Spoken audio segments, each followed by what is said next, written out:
solutions. So some of these solutions we don't even have right now if we don't have a clear vision of what it is to have a free press. I myself, in researching for this talk, sabi ko, we always try to talk about free press, freedom or free press, but we don't even know how it looks like. So I had to read up about how Norway is. Norway is #1 on the index, the first of 180 countries. So this is what Norway has. So first, journalists have access to government-held information.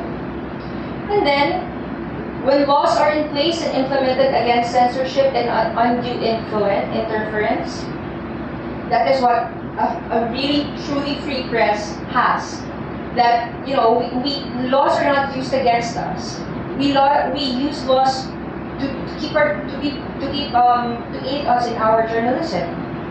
And then limits to concentration of ownership.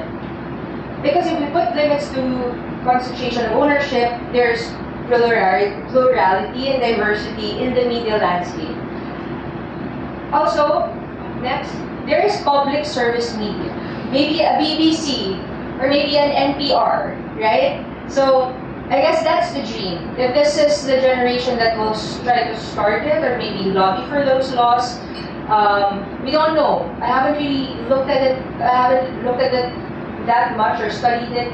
But we want a BBC that is paid for by the people, but at the same time that has that autonomy to report against government. And then next, strong institutions for self-regulation. The media has to self-regulate, and there should be bodies and committees that allow us to do that, to raise ethical standards and not keep journalists that are crooks. And then, lastly, this is the dream. What is the ideal audience for us? As I said, media literate, civic-minded, democracy-loving audience. Because if that audience is our audience, then journalism and the news are going to be a commercial success. Critical reporting, the kind of reporting that really serves the people, would pay for itself. Yun. So lastly, wala na palang last. So a truly free press is not only an avenue that is strictly journalism, for what is strictly journalism, but also an institution that enables venues for participation like this. I think one of the things that struck me about that trip, where he and I went, was in Belgium. So they had a forum like this one. It took me a long time to get here, for example, but there, in that forum, I think it was a forum on disinformation. Yeah, and then may mga senior citizens sa likod, having cocktails and all. And so I introduced myself like that, and they said, we're nobodies. We don't even want to introduce ourselves to you.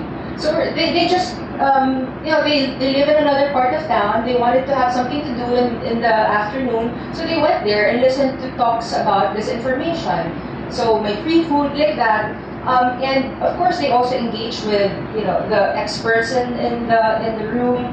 But sabi ko, wow, I mean, isn't that also something that we could aim for? That we provide those democratic venues for democratic participation and engagement. And that's even impossible to have kung mahirap pumunta dun sa lugar na yun. If it's difficult to go to that venue where an open, friendly debate is after work, diba? Kung kailangan pang pumila sa MRT or maghanap ng bus or tumakbo dun sa gitna ng sa BGC, basta may mall dun, market, tatakbo ka hanggang para makakuha ka ng bus. So, this is something that I think it's not just, the free press does not exist in a vacuum. It exists alongside other freedoms.